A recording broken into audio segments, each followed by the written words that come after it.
Hello viewers, কেমন আছো সবাই? আজকে কিন্তু একটা মজাদার রেসিপি নিয়ে তোমাদের সামনে চলে এসেছি।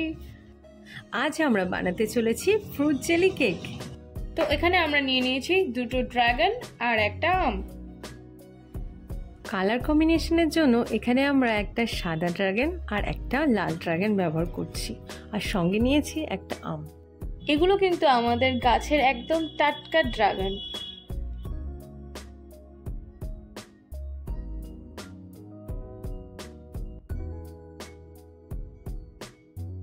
জেলি কেকটা সুন্দর ডেকোরেশনের জন্য আমরা ফ্রুটগুলো গোল গোল করে সুন্দর করে কেটে নেব।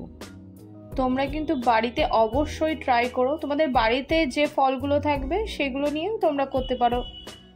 ঠিক বলতে গেলে আমাদের সবার প্রথমে মনে আসে ক্রিম কেক।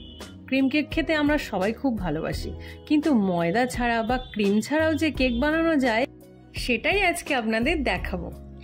জেলি কেক খেতে কিন্তু ছোট থেকে বড় সবাই খুব পছন্দ করে। আপনারা যখন বাড়িতে বানাবেন তখন ভালো ভালো ফল এখানে ইউজ করবেন, তাহলে কিন্তু টেস্টটা অনেক বেটার লাগবে।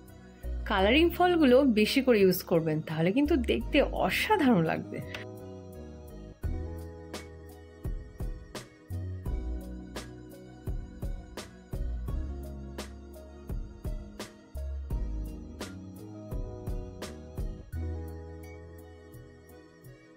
ফলগুলো কাটা কিন্তু আমাদের রেডি হয়ে গেছে।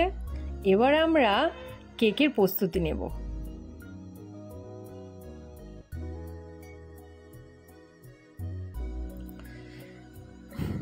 এখানে আমরা প্রথমে জল দিয়ে দেব, সঙ্গে পরিমাণ মতো মিষ্টি দিয়ে দেব। তবে যতটা আপনি ফল নেবেন সেই পরিমাণ অনুযায়ী কিন্তু জলটা নেবেন, আর চিনিটা একটু টেস্ট করে দেখে নেবেন, কারণ যতটা মিষ্টি হবে খেতে কিন্তু সুন্দর লাগবে। এবার আপনাদের বাড়িতে কতটা পরিমাণ চিনি খান সে অনুযায়ী দেবেন। চিনিটা গলে গেলেই এবার আমরা দিয়ে দেব agar agar powder. Agar agar powder আপনারা যে কোনো শপ বা অনলাইন স্টোর থেকে কিনে নিতে পারেন। আমরা এখানে হাফ চামচ আগার আগার ইউজ করেছি, তবে আপনারা একটু পরিমাণ বুঝে দেবেন, কারণ যতটা পরিমাণ ফল নেবেন সে অনুযায়ী দেবেন। আগার আগার দিয়ে একটু কয়েক মিনিট ফুটিয়ে নেবেন, তবে বেশি ফোটাবেন না, গাঢ় হয়ে গেলে কিন্তু বসে যেতে পারে। এদিকে এটা ফুটতে দিয়ে আমরা ফলগুলো ওখানে ডেকোরেশন করে নেব।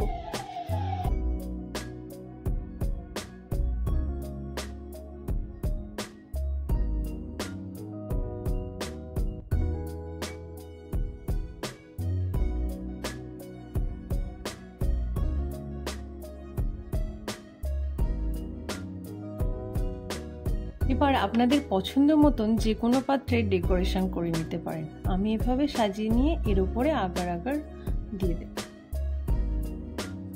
গরম গরম লিকুইডটা ফলের ওপরে দিয়ে দেবেন, তবে ফলটা কিন্তু আপনারা আগার আগারের সাথে ফুটিয়েও নিতে পারেন কেউ যদি মনে করেন। এভাবে আমরা বিভিন্ন পাত্রে দিয়ে আমার পছন্দ মতো ডেকোরেশন করে নেব। আপনারা যখন আগার আগার দেবেন তখন লক্ষ্য রাখবেন যে 1 মিনিট মতন ফোটাবেন, বেশি যেন ঘন না হয়ে যায়। সবসময় এটা লক্ষ্য রাখবেন যে প্রথম করছেন সেও বানিয়ে ফেলবেন, একদম ইজি হয়ে যাবে আপনাদের জেলি ফ্রুট কেক। আমাদের পদ্ধতি অনুসরণ করলেই কিন্তু আপনি একদম সাকসেসফুল ভাবে বাড়িতে জেলি কেক বানিয়ে নিতে পারবেন। আমাদের ডেকোরেশন কিন্তু একদম রেডি হয়ে গেছে। এবার আমরা এটা ফ্রিজে কিছুক্ষণের জন্য বসিয়ে দেব। জেলি কেক কিন্তু একদম বসে গিয়েছে। এবার তোমাদেরকে তুলে দেখাবো যে কেমন হয়েছে।